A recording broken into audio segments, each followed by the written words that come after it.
Buenos días, hermanos, Dios les bendiga. Dios les bendiga más. Damos gracias a Dios por otra mañana, ¿verdad? Otro domingo que venimos como iglesia, ¿verdad? A adorar el bendito nombre del Señor. Agradecidos, por supuesto, por lo que ha hecho en nuestras vidas, ¿verdad?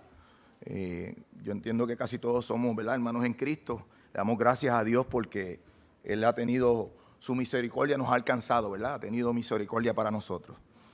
Así que le pedimos oración por el caso de los muchachos allá en las aguas, que ahí apareció ya una muchacha, la otra están esperando a ver qué pasa hoy. Así que le pedimos oración, ¿verdad?, por esas familias. Creo que hay unos que son colombianos, ¿verdad?, que estaban de visita en Puerto Rico. Así que, ¿verdad?, y fortaleza para todos ellos. Hermanos, hoy la reflexión, quería reflexionar un poco sobre, ¿verdad?, nuestros deberes cristianos, ¿verdad?, nuestra responsabilidad personal con el Evangelio. Es importante, ¿verdad?, que en medio de todas estas situaciones que estamos pasando, no perdamos el enfoque. No perdamos el enfoque porque tenemos que seguir predicando el Evangelio, tenemos que seguir viviendo el Evangelio, ¿verdad?, a pesar, ¿verdad?, a pesar de que estamos pasando situaciones, porque precisamente eso es lo que necesita mucha gente, ¿verdad? Esa palabra de consuelo, de ánimo, ¿verdad? Y nosotros tenemos que estar enfocados en el Evangelio. Entonces, en Romanos 12, el apóstol Pablo, después que da una disertación teológica, ¿verdad?, del Evangelio y la salvación y nuestra condición, ¿verdad?, delante de Dios y lo que Dios hizo por nosotros. Entonces pasa de lo teológico a lo práctico. ¿Cómo se ve el Evangelio en la práctica? Y saben que me gusta manejar estos asuntos de lo práctico porque es lo que diariamente nosotros hacemos. Entonces nos da unas pautas para vivir como personas redimidas en este mundo caído. Para empezar nos dice que nos entreguemos a Cristo como sacrificio vivo y santo, que es la clase de sacrificio que a Él le agrada. De acuerdo con la ley, cuando se presentaba un animal, ¿verdad?, para el perdón de los pecados, se llevaba al altar, se daba como ofrenda. Y está bien, eso era lo que había que hacer, pero el Señor, en 1 Samuel 15:22, dice que aunque los sacrificios son importantes, Él prefiere, a Él le agrada más la obediencia. Y entonces nosotros nos presentamos al Señor como sacrificio vivo cuando somos obedientes, ¿verdad? Entonces, cuando nos habla de sacrificio vivo, es decir, que día a día nuestros propios deseos sean secundarios a su voluntad. Ese es el sacrificio vivo. Nosotros tenemos que sacrificarlo de nosotros. ¿Para qué? Para que entonces la voluntad del Señor sea la que se conozca, que sabemos que es agradable, perfecta. Así que es importante para nosotros que pongamos a Dios primero. Yo sé que todos tenemos, ¿verdad?, metas y sueños, pero si esas metas y esos sueños van acompañados con la palabra del Señor, con los deseos del Señor, pues se va a cumplir en el Señor, ¿verdad? Y estamos en la voluntad de Él. Hablaba hace un momento con algunos de los muchachos y estábamos hablando de la vida, ¿verdad?, como siempre hacemos. Y no hay nada mejor que estar en la voluntad de Dios porque todo lo demás es vacío. Usted puede tener, ¿verdad?, la riqueza, usted puede tener la fama, usted puede tener todo lo que quiera, pero siempre va a haber un vacío existencial si usted no está en la voluntad del Señor, ¿verdad? Y lo vemos a diario, Dice que seamos transformados por la renovación de nuestra mente en personas nuevas. Y así conocer la voluntad de Dios, que es buena, agradable y perfecta. Y cuando nos dice de renovar nuestra mente, que sea a través de la Biblia, ¿verdad? Nosotros tenemos que poner ahora información nueva en nuestro pensamiento. No hay otra manera de que yo pueda ser transformado si no leo la Biblia. Porque ¿cómo me voy a transformar? No hay. La transformación tiene que ser constante en la lectura de la Biblia, que ahí están los estatutos, los preceptos, ¿verdad? Lo que Dios quiere para nosotros. Entonces, si no leemos la Biblia, caemos en la anemia espiritual, ¿verdad? Que tantas veces hablamos de ella. Tenemos que diariamente leer la Biblia, ¿verdad? En la medida que sea posible. Y ahora es bien bueno porque ahora usted la puede escuchar. Créanme que yo estoy bien ocupadito y cuando voy por ahí en mi carro, yo pongo la Biblia y la escucho. No la leo, pero la escucho. Me levanto tarde para irme a trabajar, la escucho. ¿Verdad? Ahora tenemos muchas herramientas para hacerlo. Que ninguno se crea mejor de lo que realmente es. Evalúate en la medida de fe que Dios te haya dado. Y un argumento que yo uso mucho para cuando las personas hablan de la Biblia, que si la Biblia es escrita por hombres, ¿verdad? Y empiezan a refutarle a uno. Y yo siempre digo que, ¿verdad? Que la inspiración de Dios está ahí porque los pensamientos de Dios no son los de los humanos. Yo no pensaría de esa manera. De que que ninguno se crea mejor de lo que realmente es. ¿Qué hombre hace eso? Un hombre piadoso que conoce la palabra de Dios. Porque realmente uno no piensa de esa manera, ¿verdad? Si vamos a ser honestos con nosotros mismos. Evalúate en la medida de fe que Dios te haya dado. Utiliza los dones que Dios te da para edificar y ayudar a la iglesia. Ama a los demás y no finjan, ¿verdad? Amar sin hipocresía. Y ahí hablamos en términos generales, ¿verdad? Al mundo, a la gente que está en el mundo que necesitan del evangelio. Si nosotros nos metemos en la burbuja de la iglesia, ¿quién va a llevar el mensaje? Tenemos que ir a la calle, tenemos que ir al mundo, tenemos que, ¿verdad? Con nuestras amistades, con nuestras familias, tenemos que estar constantemente, que nosotros hagamos presencia, ¿verdad? Aborrece lo malo, aférrate a lo bueno, amarse uno genuinamente, ¿verdad? Y ahí en este concepto lo habla bien personal en la iglesia. No seas perezoso y trabaja con entusiasmo para el Señor. Alégrese por la esperanza genuina que tenemos de participar de la gloria de Dios, contribuyendo en la necesidad de los santos, perseverando en el sufrimiento, orando en todo tiempo y siendo hospitalarios. Y esas cualidades son de la iglesia primitiva, ¿verdad? La primera iglesia. Bendigan a quienes los persiguen, que no es un pensamiento que sale naturalmente de un hombre, ¿verdad? Es el fruto del Espíritu. Bendigan a los que los persiguen o a los que los maltratan o como usted lo quiera llamar. Pero eso no es un pensamiento natural del hombre. Y nosotros menos, que somos caribeños. Vivan en armonía unos con otros, alégrense con los que estén alegres y lloren con los que lloran. Y estamos en tiempos difíciles, ¿verdad? Así que tenemos que estar ahí. Vivan en armonía unos con otros. Mire cómo dice aquí, no sean tan orgullosos para no disfrutar de la compañía de gente común, ¿verdad? Y eso, tenemos que estar pendientes a eso, ¿verdad? Que no vivamos tan orgullosamente que no podamos andar con hermanos que no están tan preparados o que sean gente común y corriente, ¿verdad? Porque nosotros estamos por encima. Tenemos que evitar ese tipo de pensamiento, ¿verdad? Y no piensen que lo saben todo, nunca devuelvan mal por mal. Estad en paz con todos los hombres en cuanto a nosotros dependa, ¿verdad? Deja la venganza para Dios y finalmente no seas vencido por el mal, sino vence el bien. Vence con el bien el mal. Amén. Romanos 12 del 1 al 15, 1:16. Usted lo puede buscar y lo puede ver ahí, ¿verdad? Nuestras responsabilidades, nuestros deberes como cristianos, ¿verdad? No podemos dejar de mostrar el evangelio. Todo lo que nos dice ahí es mostrar el evangelio. Algo práctico. ¿Okay? Le voy a pedir que se pongan de pie, ponemos el servicio en sus manos. Hoy hay asamblea, así que vamos a hacer todo lo más rápido que podamos. Amantísimo Dios y Padre Celestial, te damos gracias porque tú nos has traído hasta aquí, Padre. Te damos gracias porque tú siempre nos envías a llevar el mensaje. Señor, que nosotros podamos ser lámpara a los pies de los hermanos que están en el mundo. Señor, que seamos luz, la luz que brilla a través de nosotros, que es la luz de Jesús, Padre. Que no es la luz de nosotros. Nosotros somos el reflejo de Él.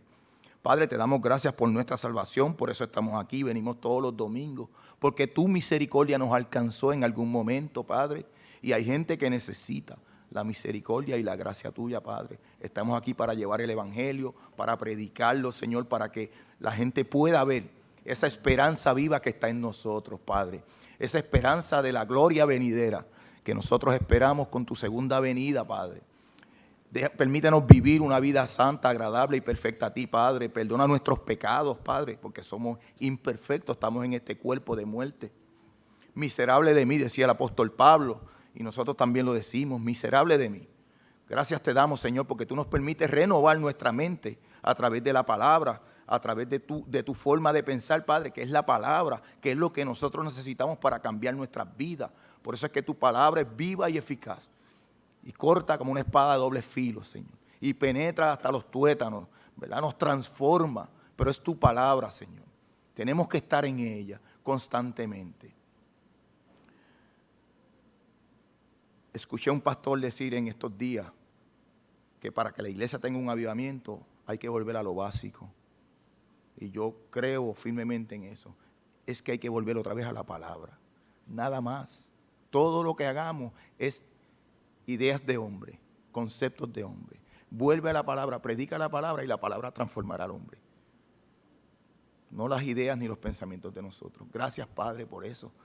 Permítenos nosotros ser una iglesia que sea bíblica, Señor, que nos mantengamos en la palabra todo el tiempo. No importa el tiempo que pase. No importa el tiempo que pase, porque hace 2000 años se predica lo mismo. Que nosotros no cambiemos, no hace falta que lo adulteremos, no hace falta que lo rebajemos, no hace falta nada. Predicarla tal y como es. Eso es lo que necesita la iglesia de hoy en día. Necesita que prediquemos la palabra del Señor. Padre, gracias te damos por eso. Te ponemos el servicio en tus manos, Señor, que todo lo que hagamos sea para el engrandecimiento de tu reino, sea para tu gloria y sea para tu honra, Señor. Te pedimos, Señor, que tú nos ayudes en este caminar cristiano, Señor, que tu Espíritu Santo siempre permee en nuestras vidas y que sea reflejo, que sea un fruto, que dé fruto para el mundo, Padre. Gracias, Padre, una vez más por ese sacrificio que tú hiciste en la cruz del Calvario, no solamente porque nosotros creemos en el Cristo histórico, sino porque creemos que ese sacrificio fue a nuestro favor. Ahí está la verdadera salvación. Sabemos que Cristo murió en la cruz del Calvario, pero ese sacrificio fue a nuestro favor. Ahí está la fe del cristiano. Que nosotros entendamos que ese sacrificio, que cuando la gente hable del sacrificio, que nosotros bien claro le dejemos saber que ese sacrificio fue a nuestro favor, pero que también es a favor de ellos. Que si ellos quieren, pueden venir y creer en ese sacrificio que Cristo hizo en la cruz del Calvario y ellos también podrán obtener la salvación. Gracias, Padre, te damos por eso. Todo lo que hagamos, Señor, que sea para el engrandecimiento de tu reino, para tu gloria y para tu honra. Y hemos orado en el nombre de tu Hijo amado Jesús. Amén. Hermanos, buenos días y que Dios les bendiga.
Bendito sea tu nombre, bendita sea tu gracia, bendito sea tu amor, Señor.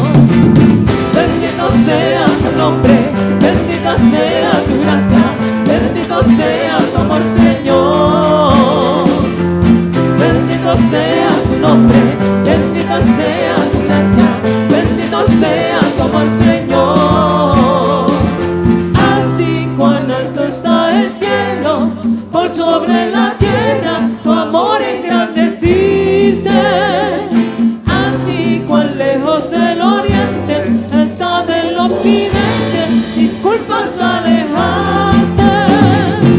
Así cuán alto está el cielo, por sobre la tierra, tu amor engrandeciste. Así cuán lejos del oriente está del occidente, disculpas alejaste.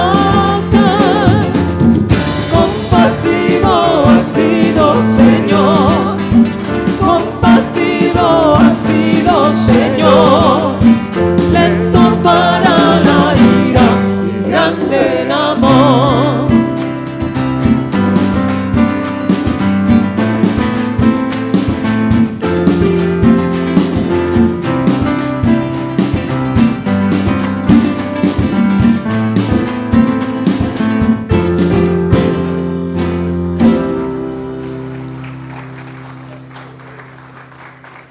Dice el Salmo 103, bendice alma mía a Jehová, bendiga todo mi ser su santo nombre. Bendice alma mía a Jehová y no olvides ninguno de sus beneficios. Él es quien perdona todas tus iniquidades, el que sana todas tus dolencias, el que rescata del hoyo tu vida, el que te corona de favores y misericordias, el que sacia de bien tu boca, de modo que te rejuvenezcas como el águila. Jehová es el que hace justicia y derecho a todos los que padecen violencia. Sus caminos notificó a Moisés y a los hijos de Israel sus obras. Misericordioso y clemente es Jehová, lento para la ira y grande en misericordia. ¿Cuánto le dan gracias a Dios? Porque ha tenido misericordia de nosotros. El salmista decía, llévame a la roca que es más alta que yo. Llévame a la roca que es más alta que yo, ¿verdad? Y Pedro dijo que Jesucristo es la roca angular, ¿verdad? Que los fariseos y los maestros desecharon, diciendo, ¿verdad? Que aquel que ustedes desecharon, aquel que ustedes mataron, es el Mesías. Y nosotros disfrutamos de que estamos en la roca. ¿Cuánto le dan gracias a Dios de que están en la roca? Y nosotros vamos a cantar Mi roca. 1, 2, 3, 4.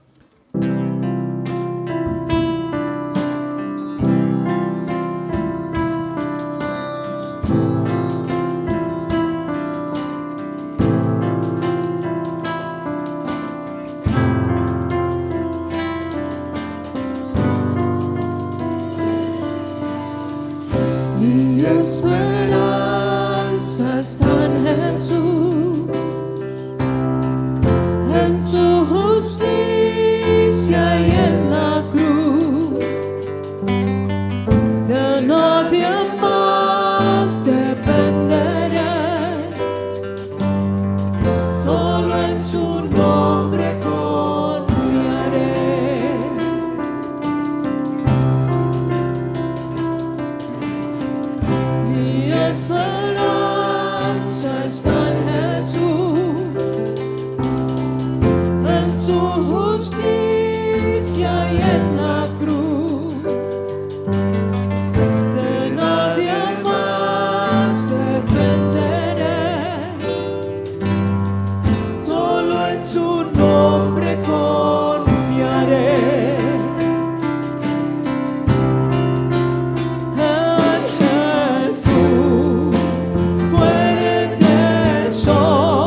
Jesús.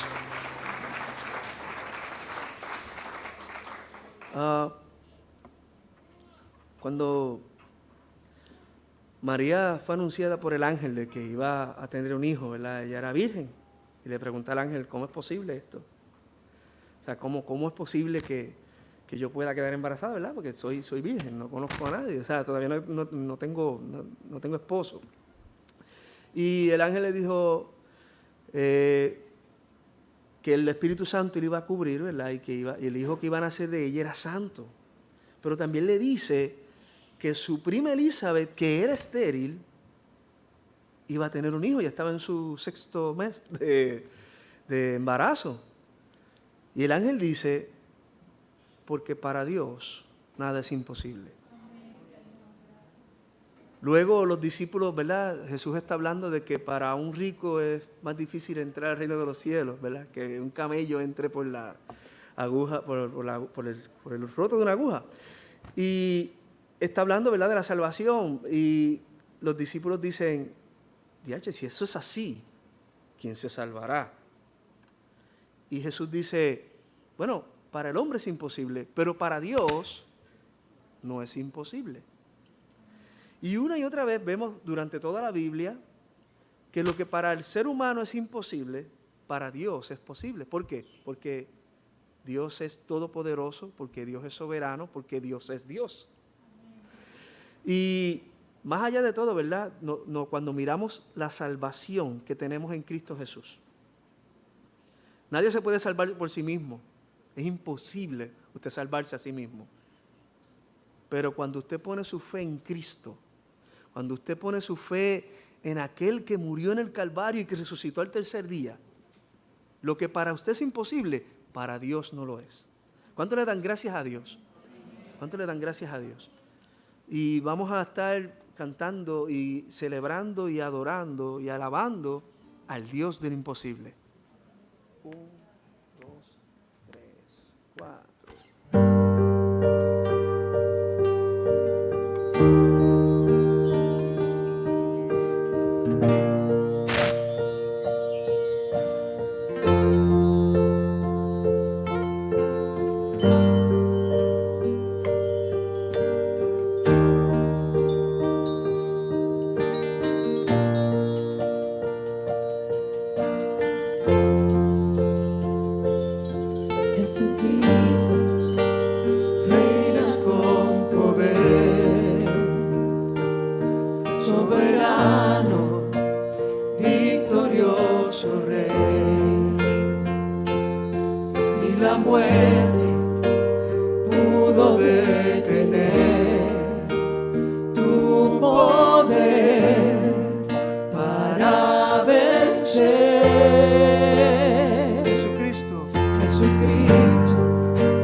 Escritura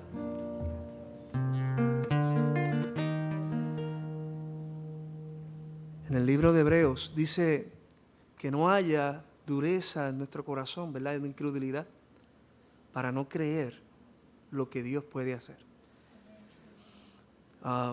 Yo no sé, ¿verdad? Si hay alguien aquí que tenga dudas de lo que Dios puede hacer en su vida.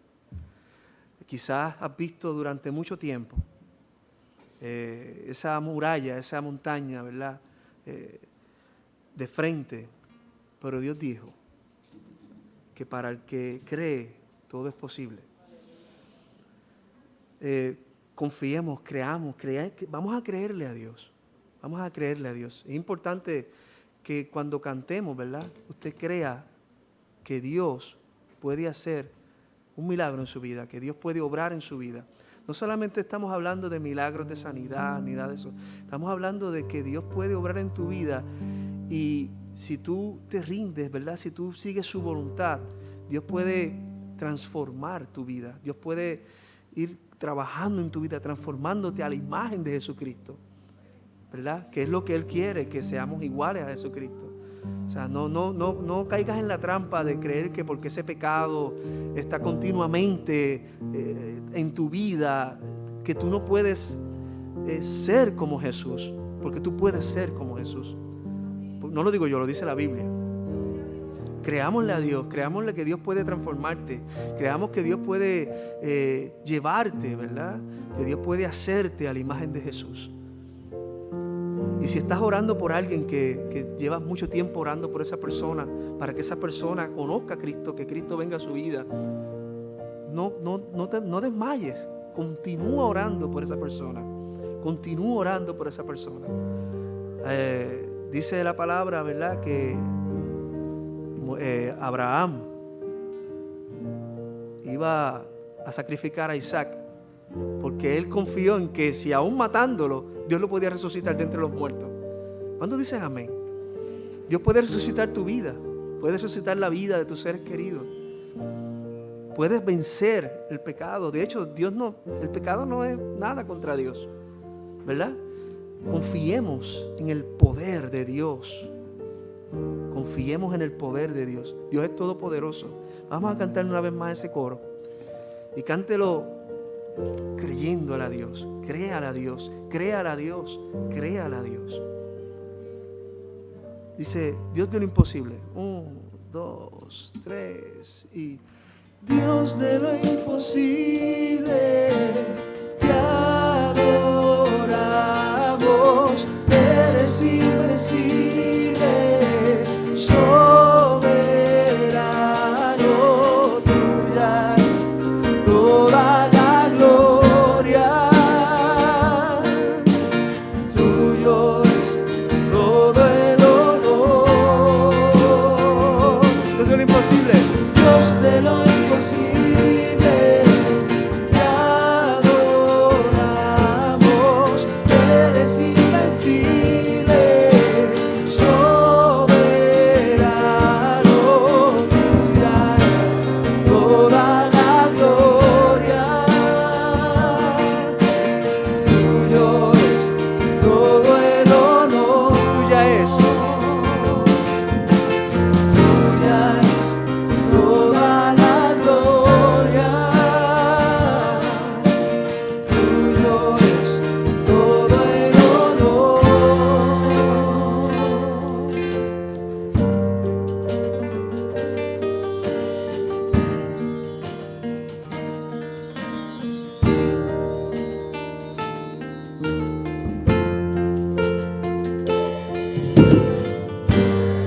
Padre, te damos gracias, Señor, bendecimos tu nombre. Gracias, Padre, porque cuando no teníamos esperanza, tú enviaste a Cristo. Cuando éramos tus enemigos, tú enviaste a Cristo. Padre, ayúdanos en nuestra incredulidad, en nuestra poca fe. Aumenta nuestra fe, Señor, que haya en nosotros esa certeza de que tú tienes el poder para transformar los corazones. Que tú tienes el poder, Señor, para salvar a aquellos que están en las tinieblas, Señor. Que tú tienes poder, Padre, para cambiar circunstancias, para mover montañas, Señor. Tú tienes el poder, Padre. Te pedimos que aumentes nuestra fe. Aumenta nuestra fe, Señor. Te pedimos ahora que te glorifiques por medio del hermano Alexis, Señor, en él y por medio de él, Padre, que tiene la exposición de tu palabra, Padre. Bendícelo, Señor, en el poderoso nombre de Jesús. Amén.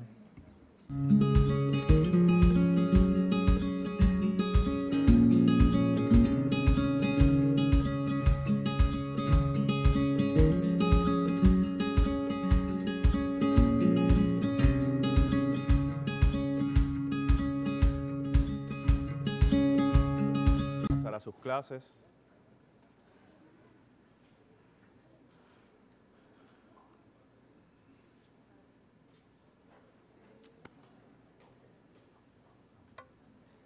Esta mañana estaremos, hermanos, explorando pasajes, vamos a Éxodo, vamos al Antiguo Testamento, vamos a estar centrándonos en el pasaje de Éxodo 32.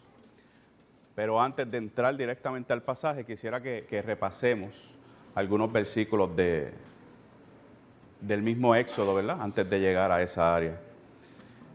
Y resumiendo, para tener la mente fresca, ¿verdad?, de lo que está pasando en Éxodo, Dios ya llamó a Moisés, levantó a Moisés en el pueblo para sacar al pueblo de Israel de lo que era su esclavitud en Egipto, los libera a través de milagros, manda todas las plagas que mandó a Egipto como muestra, ¿verdad?, de su soberanía, de su poder frente al faraón. Libera, abre el mar rojo, cruza el pueblo, los tiene ya al otro lado del río. Y ahora están en ese comenzar a caminar por el desierto. Y es aquí donde llegan a las faldas de lo que es el monte Sinaí. Y ahí es donde vamos a estar centrándonos en esta mañana. Pero quiero primero que vayamos a varios pasajes. El primero es Éxodo, capítulo 19, versículo del 5 al 9. Y dice como sigue. Voy a leer de la versión de las Américas. Ahora pues, si en verdad escucháis mi voz y guardáis mi pacto, seréis mi especial tesoro entre todos los pueblos. Porque mía es toda la tierra, y vosotros seréis para mí un reino de sacerdotes y una nación santa. Estas son las palabras que dirás a los hijos de Israel. Entonces Moisés fue y llamó a los ancianos del pueblo y expuso delante de ellos todas estas palabras que el Señor le había mandado. Y todo el pueblo respondió a una y dijeron, haremos todo lo que el Señor ha dicho. Y llevó Moisés al Señor las palabras del pueblo. O sea que las mismas escrituras nos están dando la información de que estaba claro para el pueblo cuáles eran las palabras de Dios. Moisés las lleva al pueblo, se las dice, se las enseña, se las repite, y nos da este versículo la información al final de que el pueblo dijo que iba a hacer todo lo que mandaba el Señor. O sea que para comenzar el pueblo de Israel había entrado ya en un pacto, en un compromiso con Dios, de que ellos iban a obedecerle. Seguimos luego y en Éxodo 20, del 1 al 6, encontramos lo que ¿verdad?, dentro de la iglesia cristiana tendemos a conocer como los mandamientos. Y leo los primeros 6 versículos. Y habló Dios todas estas palabras diciendo, primero, yo soy el Señor tu Dios, que te saqué de la tierra de Egipto, de la casa de servidumbre. No tendrás otros dioses delante de mí. No te harás ídolo ni semejanza alguna de lo que está arriba en el cielo, ni abajo en la tierra, ni en las aguas debajo de la tierra. No los adorarás ni los servirás, porque yo, el Señor tu Dios, soy Dios celoso, que castigo la iniquidad de los padres sobre los hijos hasta la 3ª y 4ª generación de los que me aborrecen, y muestro misericordia a millares y a los que me aman y guardan mis mandamientos. El Señor le da estos mandamientos al pueblo de Israel en el desierto, le deja claro que Él es Dios, le deja claro quién es Él y quién es Él para el pueblo al quien ha escogido. Le deja claro cómo se supone que ellos que han entrado en ese pacto de decir que van a servirle, que van a obedecerle, qué es lo que deben observar, qué es lo que deben respetar, cómo es que deben comportarse. Y le deja claro que no deben tener otros dioses. Le dejan claro que no haga semejanza a hacer algún tipo de ídolo en ninguna forma, de ninguna nada que tenga que ver con la naturaleza que Dios ha creado, resumiéndolo en lo más sencillo posible. Y luego en el mismo capítulo 20, más adelante, versículo 22 al 24, dice: entonces el Señor dijo a Moisés: así dirás a los hijos de Israel, vosotros habéis visto que os he hablado desde el cielo, no haréis junto a mis dioses, no haréis junto a mí dioses de plata, ni dioses de oro, no os los haréis. Harás un altar de tierra para mí, y sobre él sacrificarás tus holocaustos y tus ofrendas de paz, tus ovejas y tus bueyes. En todo lugar donde yo haga recordar mi nombre, vendré a ti y te bendeciré. Volviendo a recalcar la importancia de que no deben alejarse de la mirada del Dios único y verdadero y poner su mirada en otros supuestos dioses, crear ídolos, crear dioses, como el ser humano tenemos la habilidad de crear un Dios de todo. Le está dejando claro que esas ofrendas, esos sacrificios, esos altares solamente deben ser para Dios dentro de lo que Dios ha destinado que se haga. Así que, hermano, hice esa introducción con esos pasajes para comenzar porque estemos claros que el pueblo de Israel, en el contexto y en el momento de la historia en donde estamos hablando, tenía muy claro quién era Dios, tenía claro las palabras y los mandamientos y las instrucciones que ya había dado Dios hasta ese momento para el pueblo y para la vida del ser humano, y tenían claro que Dios es un Dios de amor, que los amaba, que los rescató, que los libertó, pero a la misma vez estos pasajes nos dicen que a la misma vez quien aborrece a Dios, Dios es un Dios que no dejará de ser amor por esto, pero quien aborrece a Dios, sus futuras generaciones aún pagan por esas transgresiones. O sea que estamos claros con eso. Así que ahora sí los invito a pasar al capítulo 32 de Éxodo. Voy a leer hasta el versículo 14. Si pueden ponernos de pies, los invito al que pueda. Leemos como dice: cuando el pueblo vio que Moisés tardaba en bajar del monte, la gente se congregó alrededor de Aarón y le dijeron: levántate, haznos un Dios que vaya delante de nosotros. En cuanto a este Moisés, el hombre que nos sacó de la tierra de Egipto, no sabemos qué le haya acontecido. Y Aarón les dijo: quitad los pendientes de oro de las orejas de vuestras mujeres, de vuestros hijos y de vuestras hijas, y traédmelos. Entonces todo el pueblo se quitó los pendientes de oro que tenían en las orejas, y los llevaron a Aarón. Y él los tomó de sus manos y les dio forma con buril, e hizo de ellos un becerro de fundición. Y ellos dijeron: este es tu Dios, Israel, que te ha sacado de la tierra de Egipto. Cuando Aarón vio esto, edificó un altar delante del becerro. Y Aarón hizo una proclama diciendo: mañana será día de fiesta para el Señor. Y al día siguiente se levantaron temprano y ofrecieron holocaustos y trajeron ofrendas de paz. Y el pueblo se sentó a comer y a beber y se levantó a regocijarse. Entonces el Señor habló a Moisés: desciende pronto, porque tu pueblo que sacaste de la tierra de Egipto se ha corrompido. Bien pronto se han desviado del camino que yo les mandé. Se han hecho un becerro de fundición y lo han adorado. Le han ofrecido sacrificios y han dicho: este es tu Dios, Israel, que te ha sacado de la tierra de Egipto. Y el Señor dijo a Moisés: he visto a este pueblo y he aquí, es pueblo de dura cerviz.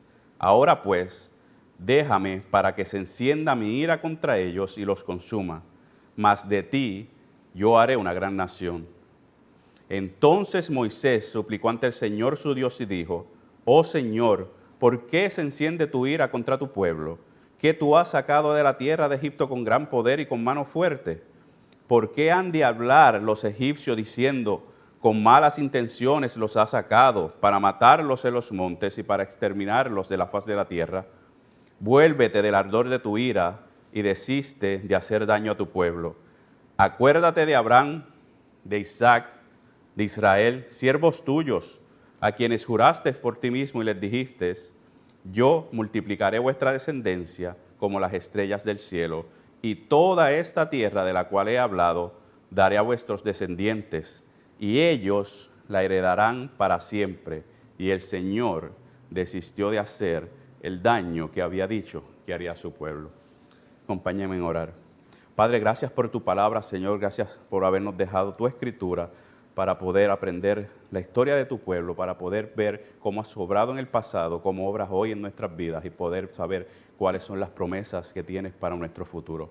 Ayúdanos en nuestra insuficiencia, ayúdame específicamente a mí en mi insuficiencia, Padre, para poder exponer tu palabra a la iglesia del Señor de una manera fiel, digna y correcta. Gracias por tanto, Padre, en el nombre de Jesús. Amén. Y bueno, iglesia, aquí nos encontramos frente a un momento donde está el pueblo de Israel en las faldas del monte Sinaí. Moisés ha sido llamado al monte, a la parte alta del monte por Dios, para hablar con él, para darle las palabras que quiere darle a su pueblo. Y nos dice, en Éxodo se nos da la información de que estuvo 40 días Moisés en el monte.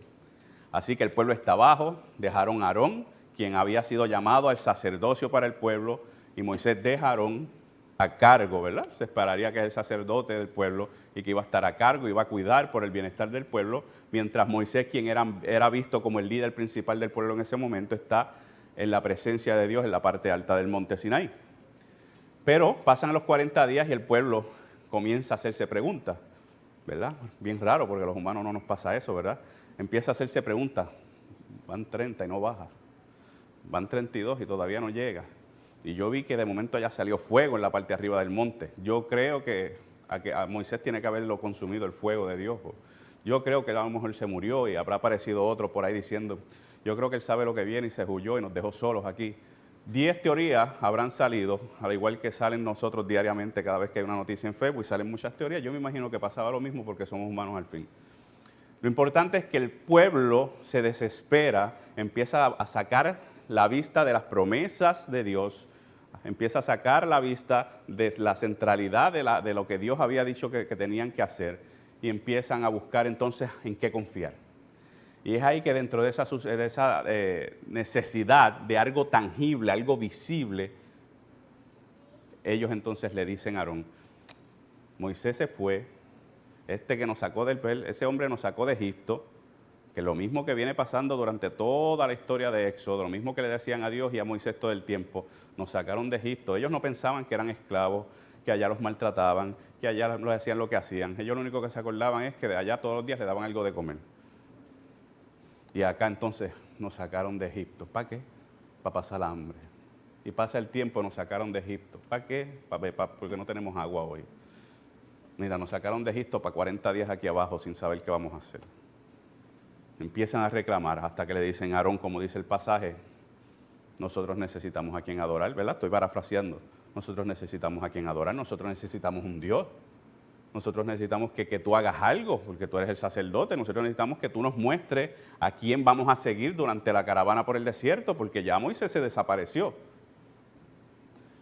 Y Aarón, siendo el sacerdote, por aquella razón, frente a la presión del grupo, cede y decide hacerles caso. Decide buscar la manera de, pues miren, denme las prendas, denme todas las joyas que tengan, recojan las de sus hijos, las de sus esposas, denmelas acá, voy allá, la fundió y salió, ¿verdad? Según él, como más adelante vamos a ver, sale un becerro de oro, sale una estatua. Y ahí entonces el pueblo dice, eso es un Dios, lo puedo ver, lo puedo tocar, está brillante incluso, está lindo, brilla. Y el pueblo entonces pone su mirada sobre aquel becerro de oro, quita su mirada totalmente de lo que Dios ha hecho hasta el momento por ellos y deciden adorarlo. Ahora, también tenemos que ver aquí lo que es el carácter de Aarón. Aarón fue llamado a que él y sus hijos fueran los sacerdotes del pueblo, fueran los sacerdotes que se iban a cargar del culto a Dios, de los sacrificios que se le iban a hacer a Dios, de cómo debía ocurrir todo en los pasos y en la forma en que Dios había puesto como instrucción. Es normal que Moisés, quien también era hermano literalmente de Aarón, Aarón era hermano mayor de Moisés, hubiese confiado en dejarlo a cargo mientras él estaba en el monte, confiando en que él tiene el conocimiento, la palabra, escuchó la palabra de Dios y ha sido llamado y el pueblo estaba en sus manos. Pero frente a esta presión, el carácter de Aarón en ese momento de la historia fue muy débil. Fue un carácter que estuvo dispuesto a hacer lo que le pedía el pueblo y no plantar bandera para que se hiciera lo que decía Dios. ¿Se parece eso a nuestros tiempos también? Frente a la presión de una congregación, un pastor hace lo que la congregación quiere o lo que Dios dice que se haga. Lo mismo pasó en ese momento de la historia. Y él cede y les hace esta imagen. Y sale aquel becerro.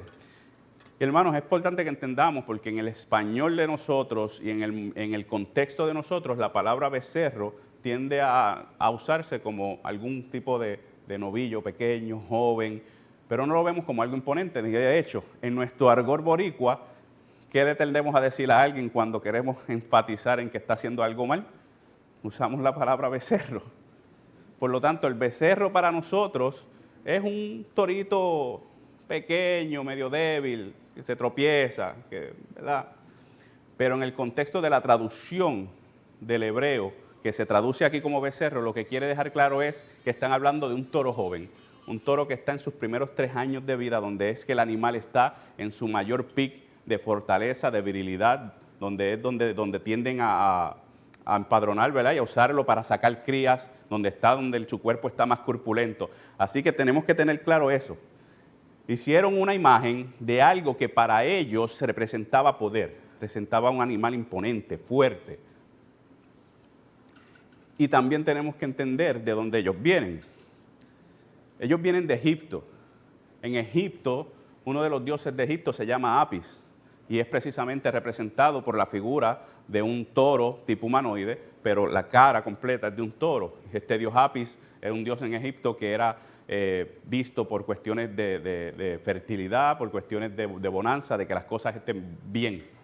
Así que posiblemente ellos asociaban esa imagen que acababa de hacerles Aarón con eso que venían ya de sus costumbres. Y es interesante ver cómo más adelante pasa lo mismo, porque en el futuro ellos van a llegar a Canaán, y en Canaán el dios más poderoso para ellos es Baal, que precisamente también es representado por la figura de un toro grande, fuerte, imponente. Así que el pueblo de Israel, estamos viendo que se dejaron llevar por sus ojos, cosa que nos pasa a todos, no importa la historia y el momento de la historia humana.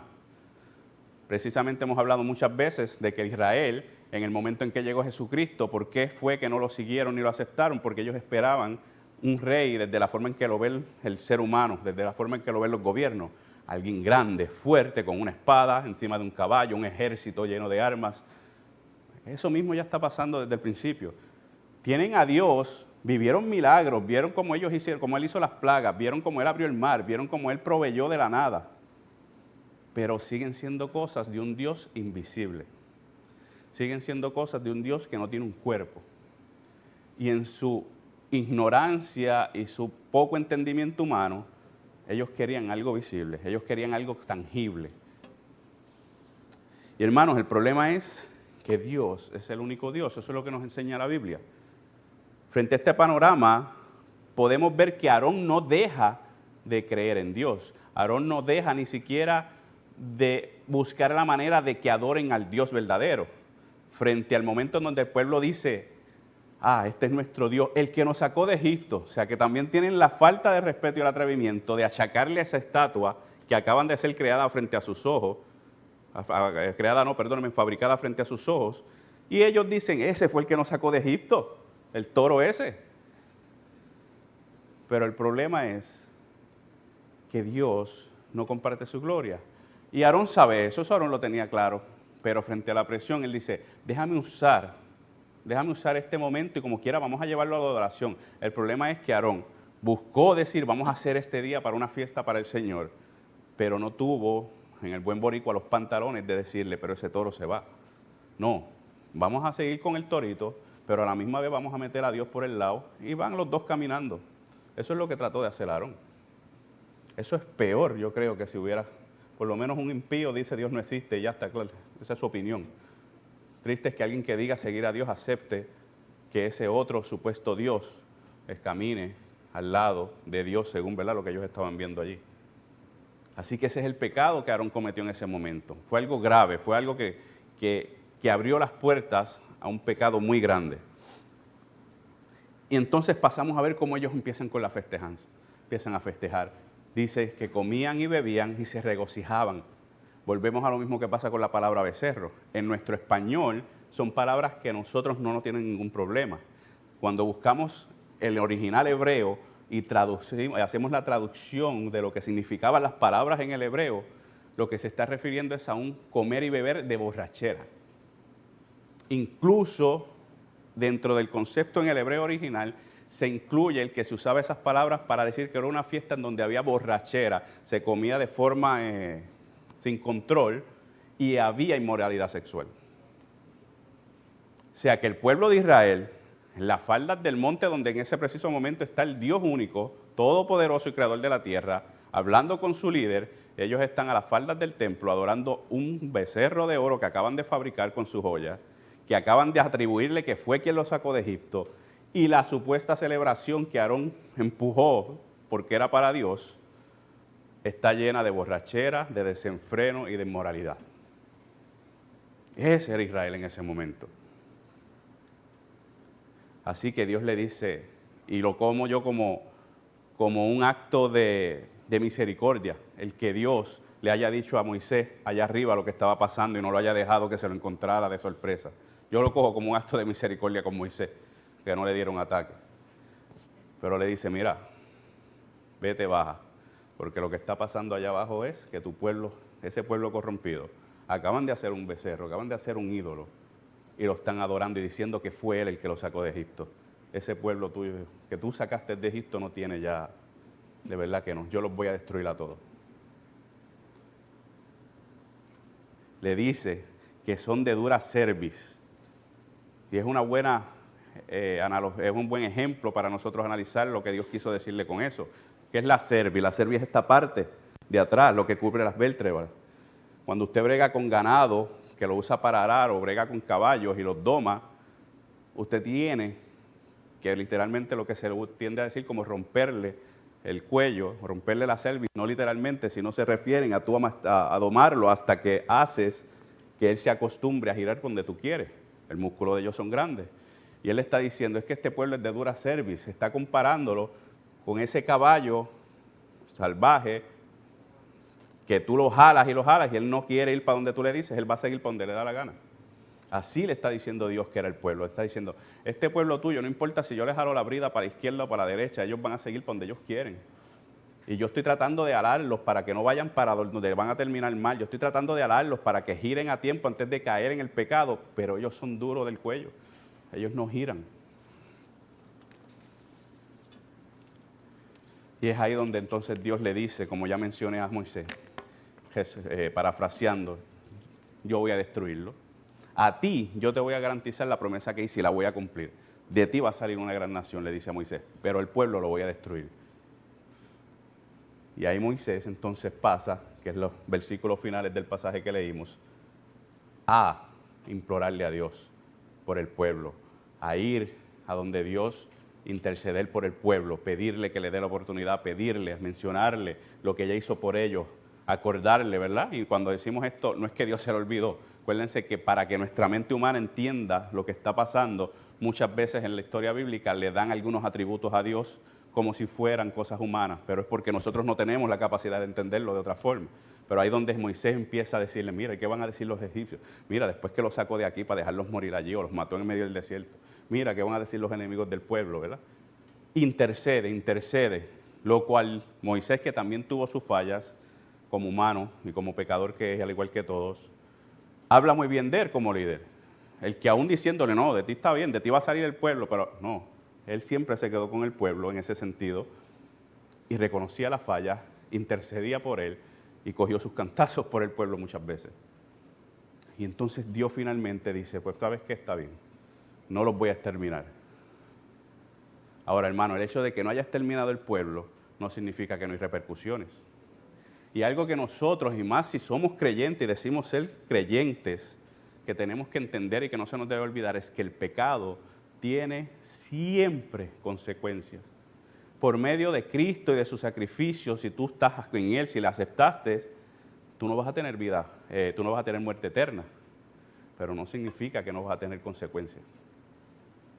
El pecado siempre tiene consecuencias y aunque tengas salvación y aunque vas a estar en una eternidad con Dios, lo que hiciste mal y lo que decidiste hacer mal, siempre hay consecuencias. Y más adelante del pasaje que leímos, nos deja saber que Moisés baja, una vez ya Dios le advierte, Moisés baja a las faldas del pueblo, llega al pueblo, ve el desenfreno, ve la inmoralidad, ve aquella estatua, trae en sus manos las 2 tablas, donde dice que Dios mismo con su dedo había escrito los mandamientos, y Moisés las rompe, las tira al suelo molesto.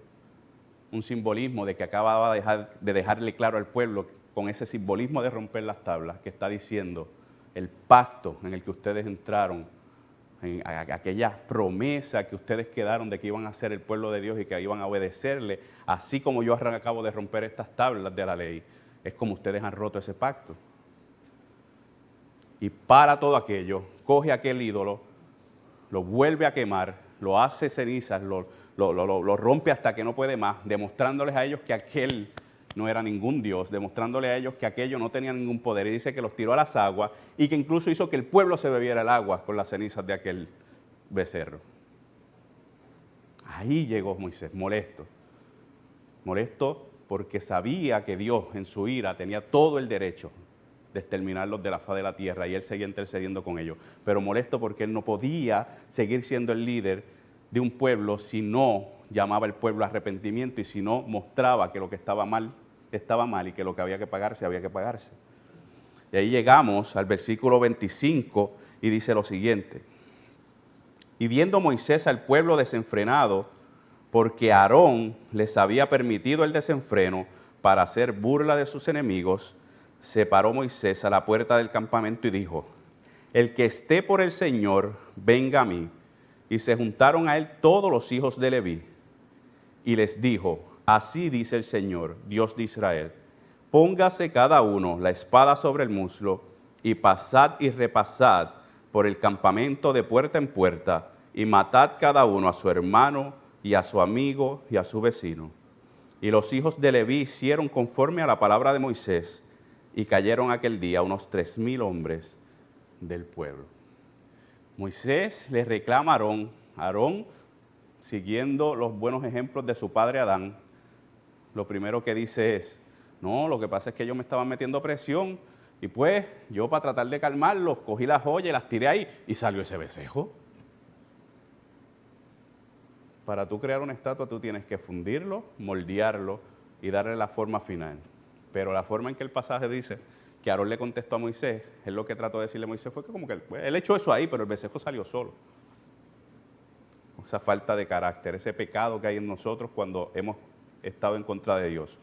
Luego de eso pasa Moisés a esta parte del pasaje donde dice, yo sé que usa unas palabras un poco confusas y adelanto que esa parte del pasaje, yo sé que esos momentos del Antiguo Testamento son fuertes y difíciles de entender.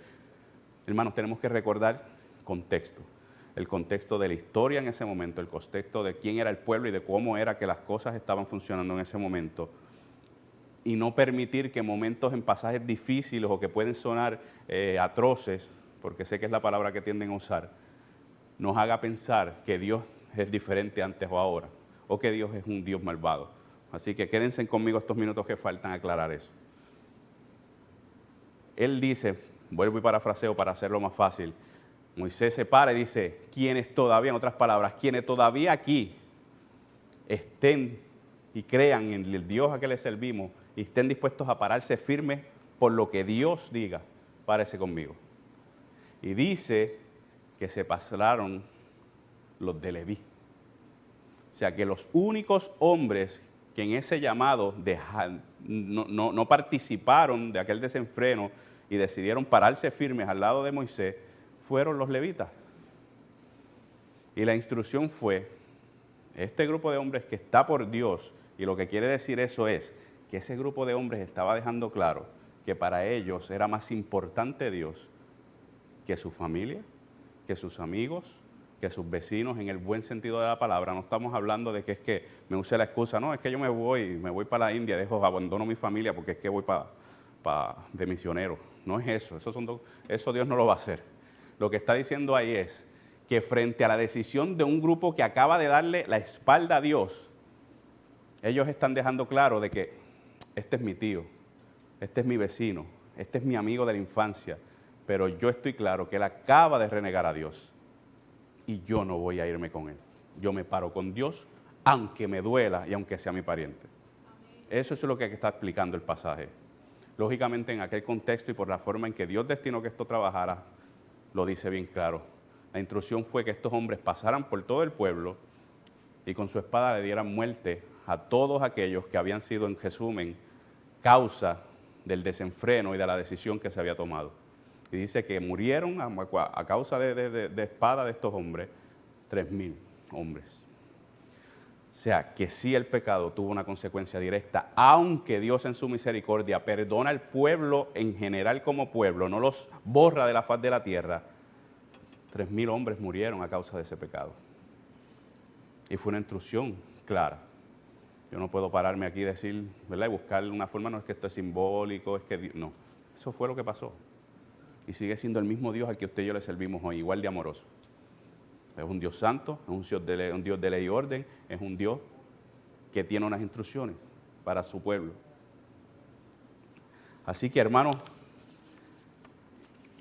en ese pasaje que acabamos de explorar, espero, ¿verdad?, que estamos claros con los detalles que acabo de explicar. Lo que quiero es que ahora finalmente, antes de concluir, traigamos esa historia, traigamos los sucesos de esa historia a nuestro presente, traigamos los sucesos de esa historia a nuestras vidas, porque, hermanos, si algo el ser humano sigue antes de ese pasaje, durante ese tiempo, y todavía lo sigue haciendo, es fabricando ídolos.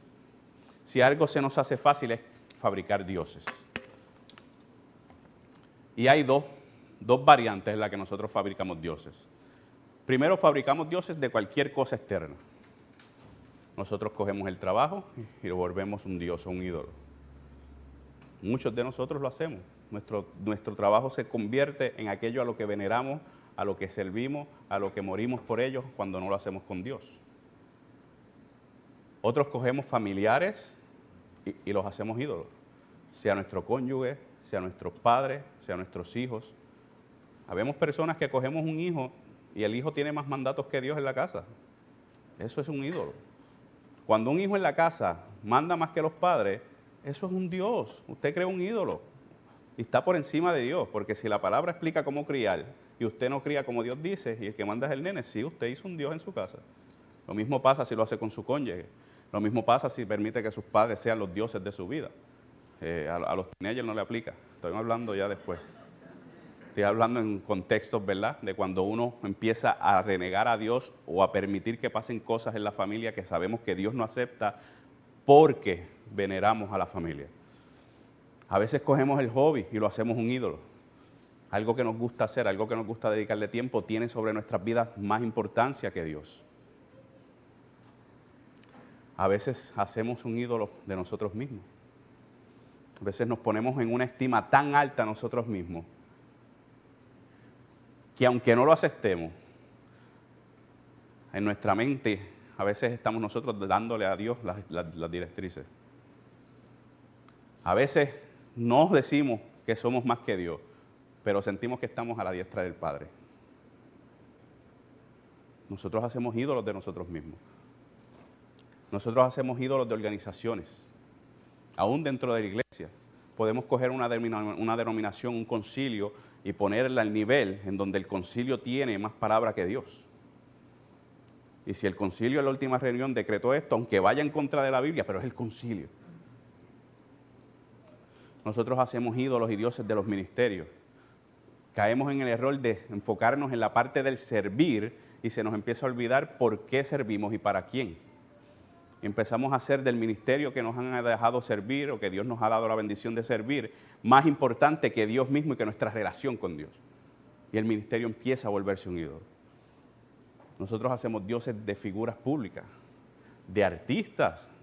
Yo creo que no necesito decir el nombre del Dios de Puerto Rico ahora mismo, porque todo el mundo sabe cuál voy a decir. Es un Dios, punto. En la sociedad de nosotros es un Dios. Al que no lo haya visto en las noticias, las escuelas están dando trabajos de que hagan trabajos investigativos de su biografía. En Estados Unidos hay una universidad que abrió una clase basada en él, una clase universitaria. 3 créditos académicos para un bachillerato son coger una clase basada en él. Nosotros hacemos dioses. Nosotros, aún nosotros que somos cristianos, muchos de nosotros, no lo va a aceptar, pero es la realidad, nosotros hacemos dioses de los políticos. Porque aunque aquí voy un poco a lo que se dice en la calle, es la realidad, una cosa no quita la otra. Si nosotros no hiciéramos dioses de los políticos, nosotros no estuviéramos sufriendo lo que estamos sufriendo. Nosotros estamos sufriendo lo que estamos sufriendo porque nuestros políticos son dioses para nosotros. Nosotros hacemos dioses de cualquier cosa y lo ponemos por encima de Dios. Lo mismo que hacía Israel. Frente a la necesidad, que llevo orando tanto tiempo por este problema y no se ha resuelto. Y como no le veo que Dios, en mi entender, en mi ignorancia, no veo que Dios ha hecho nada con ese problema, necesito buscar un ídolo para que lo resuelva. Es que yo me siento como, pues, yo sé que Dios es Dios y que Dios existe, pero como no lo veo, no lo toco en este momento de mi vida, déjame poner esta estatuita, porque esta estatuita me hace sentir que lo puedo ver. Y así caemos. Y finalmente la segunda forma en que hacemos ídolos. En que hacemos ídolos no, literalmente en que hacemos a un Dios falso. Es dentro de nuestra misma creencia de que Dios es real. Muchos de nosotros como creyentes tenemos el problema que tenía Aarón. Al igual que Aarón no dejamos de creer en Dios. Al igual que Aarón defendemos que existe un solo Dios y que es el verdadero Dios. Y al igual que Aarón, el problema es que no entendemos completamente qué dice la Biblia, qué es y quién es Dios. Y empezamos a hacer el Dios que nosotros queremos. Y comenzamos a fabricar un Dios a nuestra manera. Un Dios que encaje en lo que yo quiero. Y así empezamos, por ejemplo, sí, Dios, el Dios Padre Todopoderoso, Creador del cielo y de la tierra. Lo que pasa es que ese Dios, esto y esto que dice la Biblia, eso yo siempre se lo recalco a la gente. Esto otro, nunca me acuerdo de eso. Es que yo no me acordaba que eso lo decía. Porque es que yo quiero que Dios sea esto y esto y esto, que es lo que a mí me gusta. Y eso llega a las barbaridades, por ejemplo, de alguien que una vez vi defenderme. Todo lo que se practica ahora y la inmoralidad sexual de las creencias de hoy día en nuestra sociedad, Musol, es que Dios es el típico, es que Dios es amor. Y si Dios es amor, Dios sigue leyendo, porque es que te quedaste en un cantito del versículo. Porque nos gusta sacar lo que nos conviene de las Escrituras y hacemos un Dios que está parcializado con unas partes y con otras no. Seguimos fabricando el Dios que nosotros queremos que sea. Y seguimos defendiendo que Dios es único y verdadero, es el creador y es el Dios de la Biblia, es el Dios del cristianismo. Eso nunca lo vamos a poner en juego. El problema es que entonces también empieza Dios a ser fabricado por nuestras experiencias personales. Y depende de lo que yo he vivido y depende de lo que yo he pasado y como yo veo las cosas, es que Dios tiene que formarse. ¿Ves? Entonces Dios ahora es así o asado, porque es que yo me crié así. O yo me desarrollé en una iglesia que veía eso así. O mis experiencias personales que me traumaron o me hicieron lo que hicieron, me hicieron esto. Por lo tanto, Dios tiene que ser así porque es que si no, no me siento bien. O vamos a la parte eclesiástica y a la parte de concilios y de denominaciones y no es que Dios es bautista. Dios es pentecostal.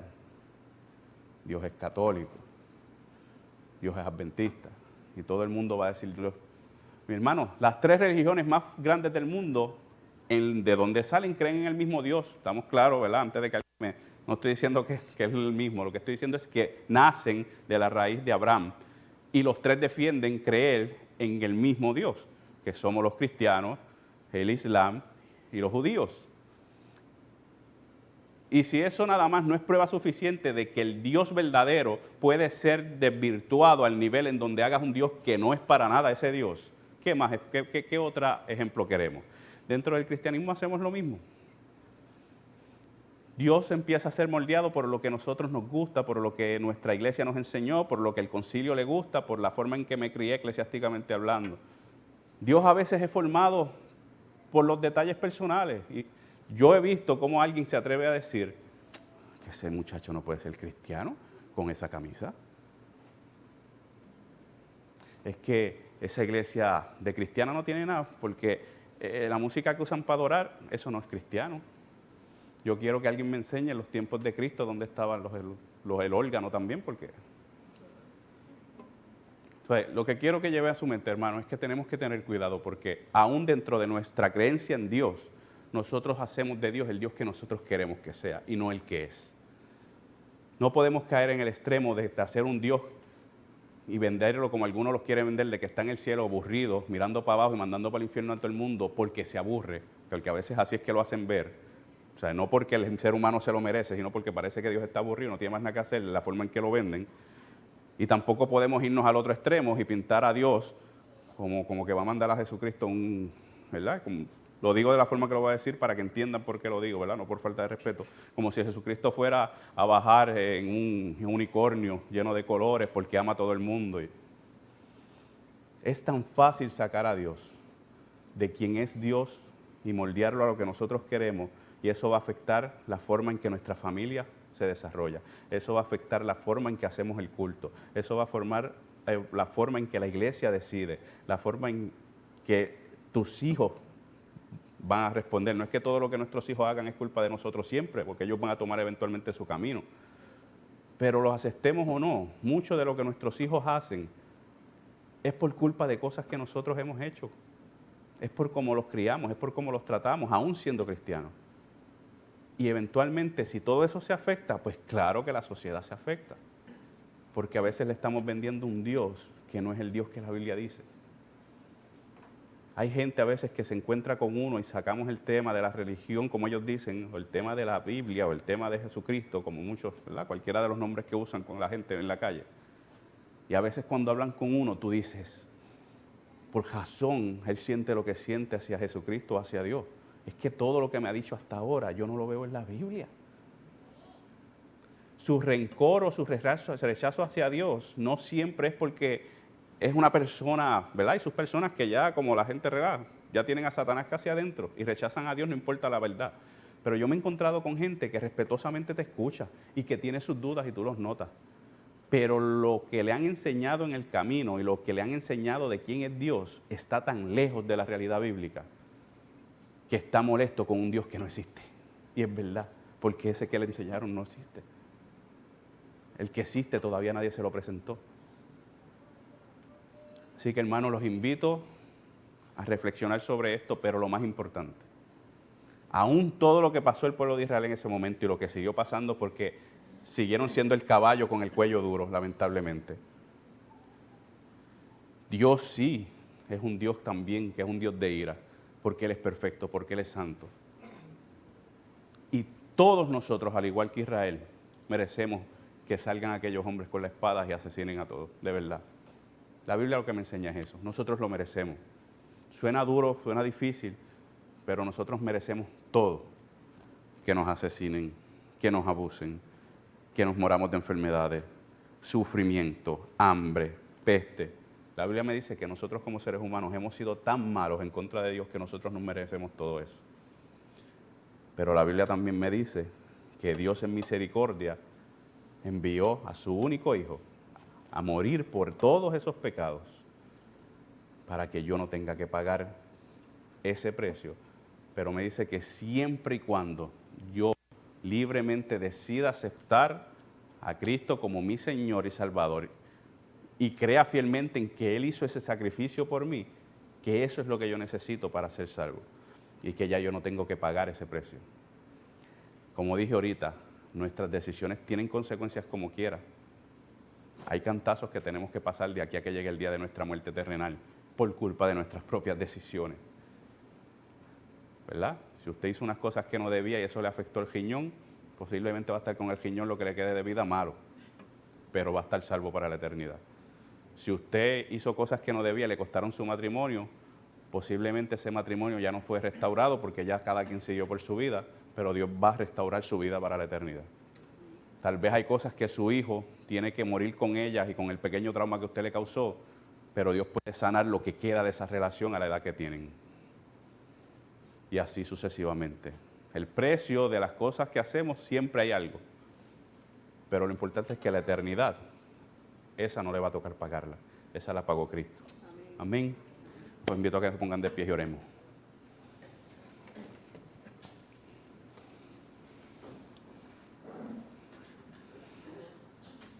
Y hermanos, ¿verdad? Respetuosamente, siempre en momentos como estos y entendiendo lo que Dios ha movido para que entendamos su mensaje, para que entendamos su palabra, no pasamos por desaprovechar, ¿verdad?, la oportunidad de como iglesia, de como predicadores, estar aquí con usted. Si alguno aquí presente, ¿verdad?, en esta mañana ha entendido esa necesidad de Cristo, ha entendido esa necesidad de reconocer que hay un Salvador, que Dios dispuso un Salvador.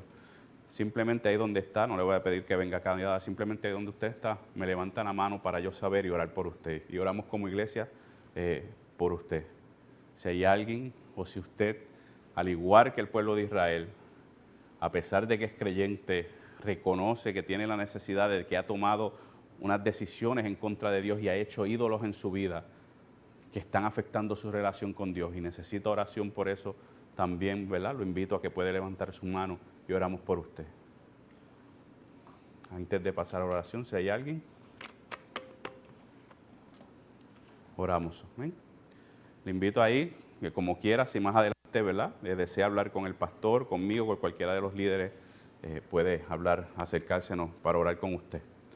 Padre, gracias por esta mañana, Señor, gracias por permitirnos una vez más, un día más, Señor, tener tu palabra a nuestra disposición, meditar en ella, escudriñar las Escrituras, sacar todo eso que tú quieres que saquemos para que sea puesto en nuestro corazón, esas verdades absolutas que tú das a través de las palabras que destinaste para nosotros, Señor. Gracias porque nuestra vida es transformada, porque poco a poco el Espíritu Santo va rasgando nuestro corazón, sacando aquello que debe sacar para que todas estas verdades sean las que abunden y las que salgan a relucir en nuestro actuar diario. ¿Sabes? Padre, te pido en estos momentos por todos nosotros, empezando por mi Señor, porque, Padre, el ser humano que no reconozca que está fabricando ídolos constantemente es el más que necesita de ti.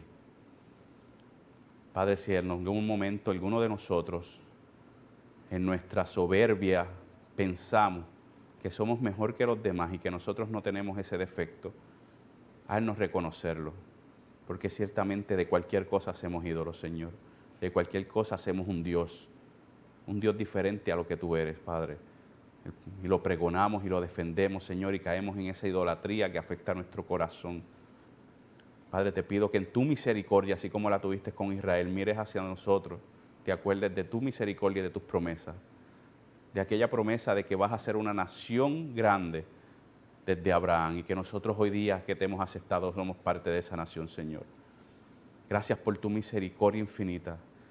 Gracias porque cuando nos miras a través de Jesucristo y ya no ves a aquellos pecadores que veías antes. Sigue dándonos la fuerza de aprender de tu Escritura, Señor. Sigue dándonos la fuerza para que podamos entender estas verdades, Señor, al punto que transforme nuestra vida, que no se quede solamente en conocimiento vano, Señor. Te pido por toda la congregación aquí presente, que seas tú en el corazón y en la mente de cada uno de ellos, transformándolos, edificándolos, haciéndolos crecer en el conocimiento de ti, para que puedan servirte a ti. Padre, también te presentamos los asuntos que tocaremos en unos instantes, Señor. Que seas tú dirigiendo todo lo que esta iglesia maneja, todo lo que esta iglesia dirige, Padre, y a las personas que están a cargo de las cosas. Gracias por, a pesar del huracán y a pesar de las necesidades de las últimas semanas, Señor, permitirnos venir y congregarnos como un solo cuerpo, adorar tu nombre, exclamar tu nombre, Señor, que tú solamente tienes la gloria y el honor. Que cada uno de mis hermanos en esta mañana pueda salir con paz en el corazón de que aún que tiene una fábrica de ídolos dentro, tú eres un Dios que puede sacar todo eso de su vida, Señor. Que seas tú el único Dios que termine habiendo en nosotros. que reconozcamos que tú eres el único y verdadero Señor de señores. En el nombre de Jesús. Amén.